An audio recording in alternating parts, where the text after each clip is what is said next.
अस्सलाम वालेकुम, खुशामदीद। हमारा ये लिंक्ड है पहले एपिसोड के साथ जो हमने किया था इश्क़ है नसीब में। इसमें हमने नोटिस किया इस ड्रामे के अंदर, बल्कि सादिया ने नोटिस किया था कि इसमें एक कैरेक्टर है जो जहांगीर का रोल अदा करता है, जो गौहर का कज़न है। उसके अंदर वो बहुत सारी चीज़ें ऐसी हैं जो हम समझते हैं एक और डिसऑर्डर का हिस्सा है, जिसको हम एडीएचडी कहते हैं। तो सादिया आप क्या कहेंगी इसके बारे में? हाँ, ये ये है कि हम इसको डायग्नोज़ नहीं कर रहे जहांगीर को, लेकिन ये है कि he is possibly an undiagnosed case, ठीक है ना? कि इसकी जैसे हमें पता है बहुत सारे लोग होते हैं जो एडल्ट मतलब कि एडल्टहुड में हमें पता होता है कि ये चीज़ें हालाँकि शुरू से ये उनके अंदर देखी जाती हैं, लेकिन वो पता नहीं चलता, उनको डायग्नोसिस नहीं मिलता ना, तो फिर वो मज़ीद उनके साथ जो जुड़ी मुश्किलें होती हैं, फिर वो सामने आती हैं। तो इसमें ये दिखाया जाता है कि ये जो है जहांगीर जैसे कि आपने कहा कि गौहर का कज़न होता है और उससे शादी करना चाहता है ना? और बल्कि इनकी फिर मंगनी भी हो जाती है ना? हुँ। एम, तो ये है कि अगर आप स्लाइड आगे करें समन प्लीज़। हाँ, बस थोड़ी-सी हमारे पास पिक्चर्स हैं। तो इसमें हम देखते हैं कि जो जहांगीर होता है, मुझे लगा कि ये काफ़ी मतलब एक रेस्टलेस सा कैरेक्टर है ना? मतलब कि बहुत ज़्यादा देर के लिए वो एक जगह नहीं बैठ सकता या खड़ा रह सकता ना, काफ़ी उसमें वो क्या कहते हैं बेचैनी-सी है ना? कि उसको हर वक़्त कुछ ना कुछ करते रहना होगा या हिलते रहना होगा। तो या हम कहते हैं जैसे बच्चों में अक्सर हम देखते हैं कि वो एक जगह पे बैठ नहीं सकते, कभी इधर वो उछल रहे हैं, कभी उधर कूद रहे हैं, कभी ऊपर-नीचे जा रहे हैं, छलांगे मार रहे हैं। तो इसमें ये है कि मुझे लगा कि अब कि ना कि ये काफ़ी रेस्टलेस सा है और ज़्यादा देर मतलब सुकून से नहीं बैठ सकता और ये बहुत इम्पल्सिव है ना? इम्पल्सिव से मुराद कि वो बगैर सोचे-समझे बात कर देता है या कोई चीज़ कर देता है, किसी को मतलब तंग कर देता है।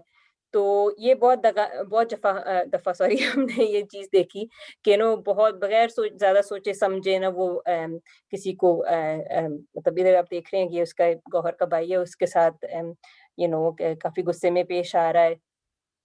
या बगैर सोचे-समझे ना वो काफ़ी उसने फैसले किए हैं। ये नहीं सोचता कि उनका नतीजा क्या होगा, है हाँ ना? जी। तो इसके और साथ गुस्सा बहुत उसकी नाक कहते हैं ना, गुस्सा उसकी नाक पे बैठा होता है, हुँ, कि बहुत जल्दी वो गुस्सा आता है, गुस्सा इरिटेबल हो जाता है। हाँ, बहुत ज़्यादा एग्रेसिव हो जाता है ना, जैसे कि काफ़ी हुँ, वो मारने पर बोलने-चिल्लाने पर और मारने पर उतर आता है ना और हाँ, इसी के साथ हाँ, वो काफ़ी इरिटेबल भी है जैसे आपने कहा ना, उसके काफ़ी उसका जो मूड जो होता है वो काफ़ी जल्दी तब्दील हो जाता है।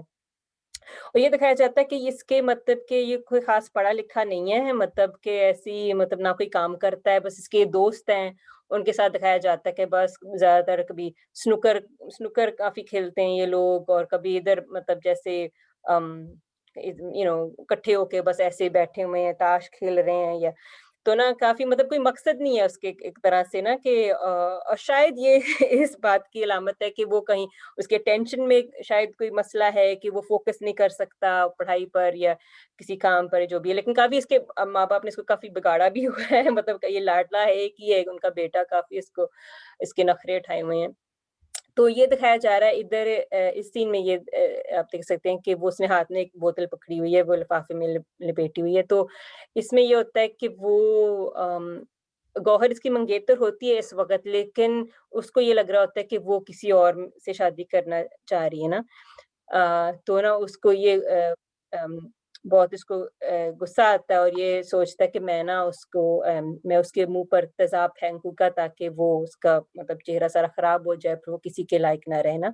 तो ये किसी से मँगवाता है ये तेज़ाब, ये अपने दोस्तों से वो बात कर रहे होंगे और वो दोस्त भी ऐसे हैं ना उसको छेड़ रहे हैं कि ये इसके साथ तुम मतलब कि तुम पता नहीं क्या था कि तुम करोगे या नहीं? तो ये कहता है अच्छा मैं दिखाऊँ, तो उनके पीछे भागता है और ऐसे लगता है ये मतलब ये हो स मतलब ये अगर ये बोतल खुली होती त या ये कोई पता नहीं खोल भी दे, तो ये इसका ये है कि अ, इस तरह की ये चीज़ें करता है कि ना उससे नुकसान पहुँच सकता है, दूसरों को ही अपने आप को ज़्यादा सोचता नहीं है, बस मतलब जो ज़ेहन में आया वही कर बैठता है ना। तो आगे हम सीन में देखते हैं, ये तो उसने बोतल ले ली ना, तो आगे हम ये देखते हैं कि जो गौहर घर आती है काम से, तो वो बाहर खड़ा होता है, तो उसने ऐसे खड़ा होता है, तो फिर उसने वो शीशा पता नहीं खुला होता है या नीचे करती है, तो वो ऐसे तेज़ाब फेंकता है ना उसके ऊपर, एकदम फेंक के वो मतलब भाग जाता है।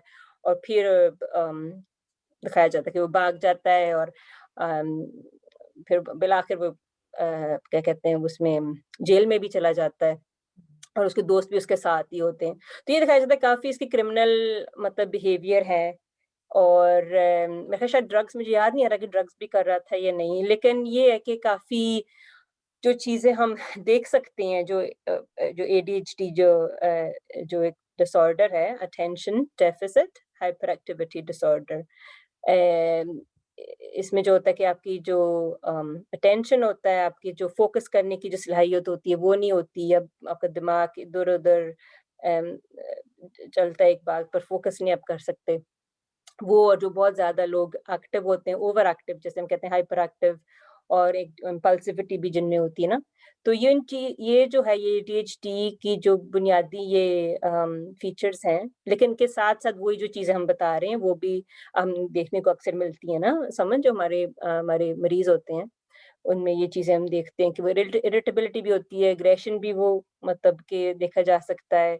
वो स्टडीज़ में इमो नहीं हाँ, जिसे इमोशनल डिसरेगुलेशन हम कहते हैं कि हाँ। एकदम से वो चेंजेबल होते हैं, अपने इमोशंस को कंट्रोल नहीं कर पाते। बिल्कुल, हाँ, बिल्कुल और मेरा ख़्याल यही चीज़ इसमें है ना जहांगीर में और हुँ, यही कि वो उनकी पढ़ाई में शायद जब उनकी हो सकता है इसी वज़ह से वो पढ़ाई में ज़्यादा ना आगे चल सके हों, लेकिन उनकी फिर यही होती हैं कि इन चीज़ों में वो मुब्तला हो जाते हैं ना कि वो ड्रग्स में या इस तरह के एंटी सोशल बिहेवियर, है ना? और आगे जाके इनके और भी मसले हो सकते हैं, वही क्रिमिनल बिहेवियर के साथ-साथ लेकिन और भी और किसी किसी एक मेंटल हेल्थ किसी एक प्रॉब्लम्स। किसी एक जॉब में भी नहीं टिक सकते, जैसे कि उनका वो फ़ोकस और अटेंशन नहीं रहती है, तो एक जॉब से दूसरे जॉब से तीसरे जॉब में जाते रहते हैं, कि एक जॉब में स्टिक नहीं करते हैं, हुँ, आगे नहीं इसलिए बिल्कुल आगे भी है। नहीं बढ़ पाते हैं। और साथ-ही जैसा कि जो बच्चे हैं, वो थोड़ा-सा मुख्तलिफ तरीके से प्रेज़ेंट करते हैं, जैसा कि जो टीनेजर्स या एडल्ट्स होते हैं, उसमें क्या फ़र्क होता है? आप बताएँ क्या फ़र्क होता है? जो हमको ये पता है कि जो बच्चे होते हैं, हम यूजुअली उनको डायग्नोज़ करते हैं जब वो 6 साल से बड़े हो जाएँ, जैसे कि लेस देन 6 इयर्स बहुत सारे जो जो डिफ़िकल्टीज़ होती हैं, वो डेवलपमेंटली नॉर्मल होती हैं। जैसे 2-3 साल का बच्चा वो होगा हाइपर एक्टिव, वो तो एक नेचुरल डेवलपमेंट होता है। इमोशंस भी नहीं कंट्रोल कर पाएगा। लेकिन अगर बियॉन्ड हम कहते हैं 6 साल से अगर वो कंटिन्यू करे, तो फिर वो उस बच्चे के लिए वो नुकसानदेह हो जाता है ना, वो बैठ नहीं सकता, क्लास में पे अटेंशन नहीं कर सकता, बच्चों से गेट अलोंग नहीं करता इसलिए कि ओके। उसको वो समझ नहीं होती है। पीयर तो डिफ़िकल्टीज़ होती हैं, रिलेशनशिप डिफ़िकल्टीज़ होती हैं मतलब वो और गेम खेल रहे हो तो वो अपनी टर्न के लिए वो मतलब के इंतज़ार नहीं इंतज़ार करते ना, नहीं वो कर फिर सकता। आगे-आगे जी, बस वो कहते हैं मैं बस मैं मेरी बारी है, मैं ये कर वो लूँ और वो इंतज़ार नहीं कर सकते ना, उनमें पेशेंस वही। नहीं होती। हुँ, तो और शेयरिंग में भी उनको कभी-कभार मसला होता है। डिसऑर्गनाइज़ होते हैं तो चीज़ें खो जाती हैं। जैसे कि उनको जिस किताब की ज़रूरत होती है वो किताबें नहीं लेके जाते स्कूल वो उनको याद ही नहीं रहता कि उनकी क्या क्लासेस हैं। चीज़ें खो जाती हैं। टीचर्स को इंटरप्ट करते हैं, बात करते-करते तो वो ना हर वक़्त टीचर से वो उनको सज़ाएँ भी मिलती हैं बड़ी।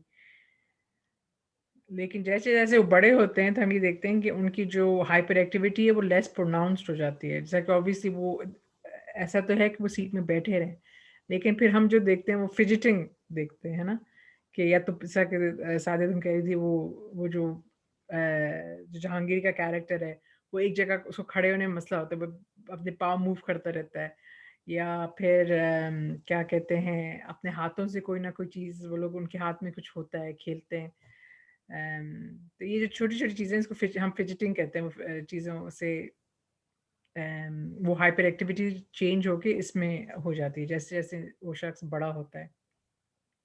लेकिन वो जो चीज़ कांस्टेंट रहती है वो इनअटेंशन और इम्पल्सिविटी है ना।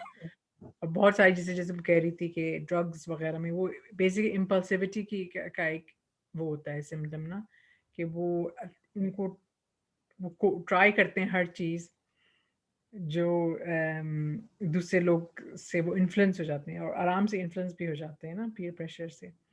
क्योंकि सच अ, समझते नहीं है ना, सोचते समझते नहीं है ना, एक मतलब इधर से सोचा नहीं होता और इधर से वो कर बैठते हैं अरे वो जो होता है ना। कॉन्सिक्वेंसेस नहीं सोच रहे इसका हुँ, आखिर का नतीजा क्या होगा।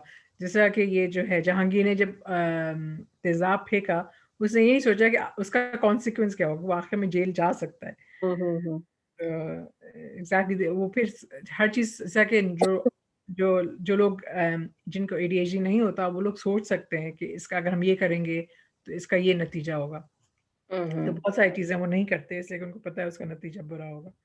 हुँ, अ, तो ये फिर उनको फिर मुश्किल है और ये उनके साथ पूरी ज़िंदगी उनके साथ वो छोटी-छोटी मुश्किलें रहती हैं, अनलेस उनको मतलब ट्रीटमेंट ना मिले।